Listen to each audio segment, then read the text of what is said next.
E aí, galera, beleza? Aqui quem fala é o professor Michel, editor do Blog História Digital, e na aula de hoje nós vamos aprender sobre, aqui o tema, causas da Revolução Francesa. Lembrando que a Revolução Francesa é um tema super importante para vestibular, é um fato de transição, né?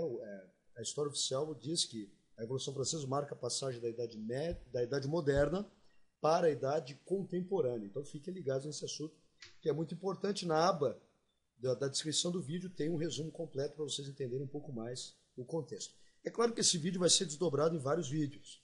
Esse aqui especificamente trata apenas das causas, depois vamos falar das fases, enfim. A gente vai falar de outros aspectos relacionados, né, a essa revolução que aconteceu na França em 1789, que é quando começa oficialmente a chamada Idade Contemporânea. Então tá bom. Nenhuma revolução ocorre por acaso. Então a gente vai aqui nesse vídeo tratar um pouquinho das causas. O que levou a França a uma revolução?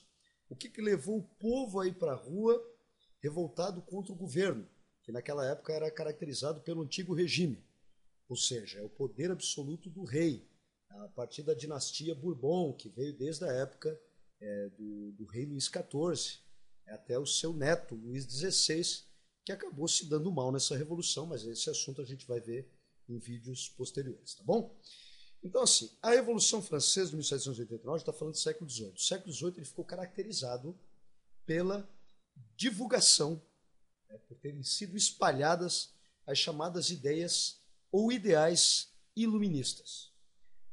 Filósofos como Rousseau, John Locke, Voltaire, Diderot, o Barão de Montesquieu, eles trataram de aspectos políticos, sociais e econômicos, como uma nova sociedade, uma nova política, uma nova economia poderia se formar para substituir a velha economia, a velha política, a velha sociedade, que era a sociedade, a economia, a política do antigo regime. Então, esses ideais iluministas, eles acabaram sendo caracterizados e representados na bandeira da França.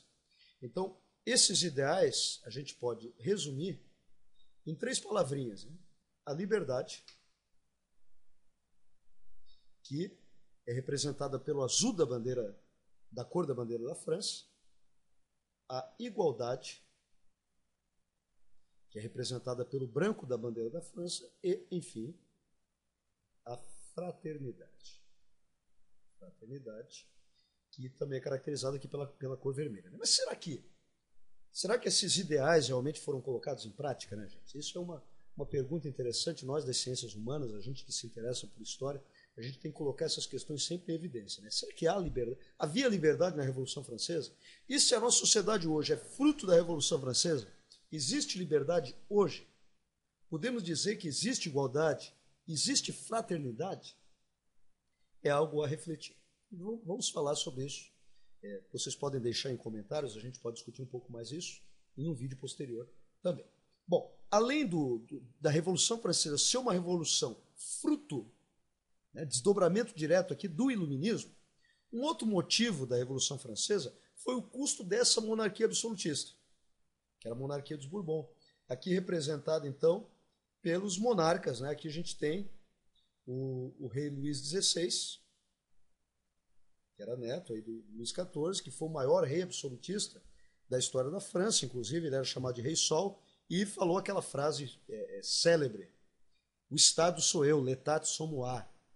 Quem é que pode, se ele é o Estado, quem é que pode ser maior que ele, né? Monarquia absolutista é isso, é o poder absoluto na mão do rei. E aqui a gente tem a gloriosa rainha, né, extremamente famosa, até mais do que o Luís XVI, Maria Antonieta. A Maria Antonieta ela é conhecida pelo pessoal da moda fashion como precursora da moda ocidental feminina. Tanto que ela tinha centenas de milhares de vestidos e sapatos no seu guarda-roupa.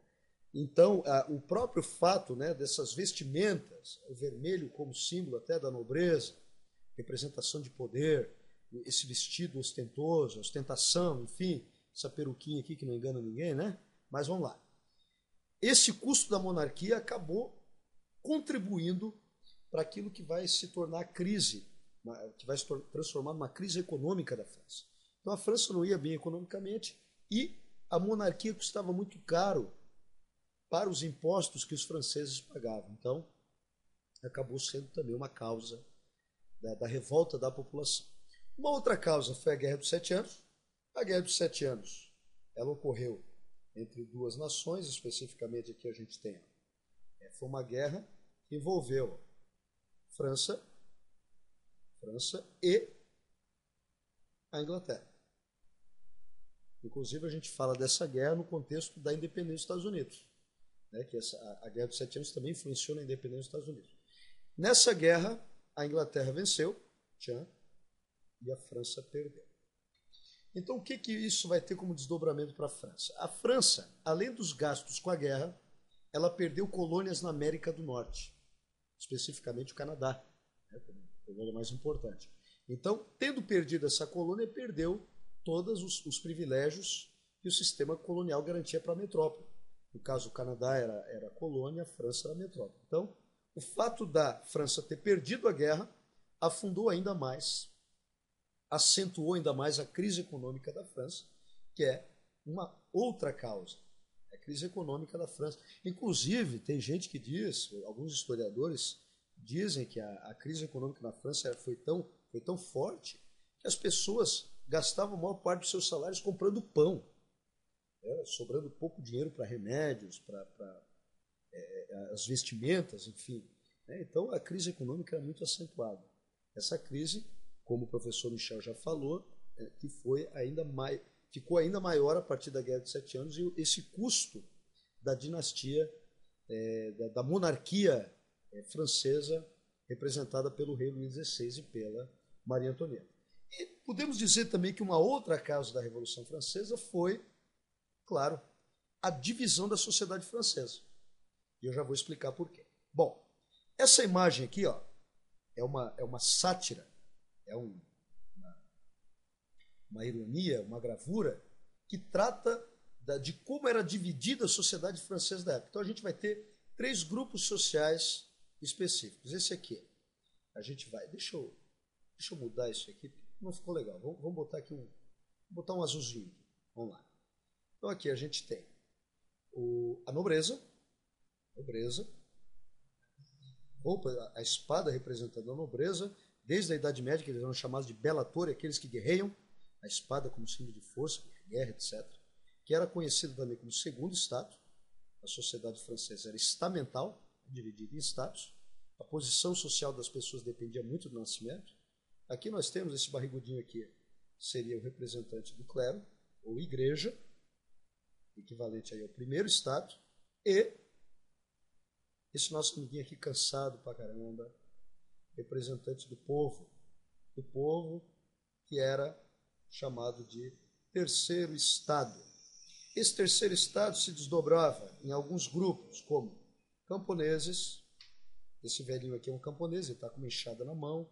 A gente vê aqui aspectos agrícolas.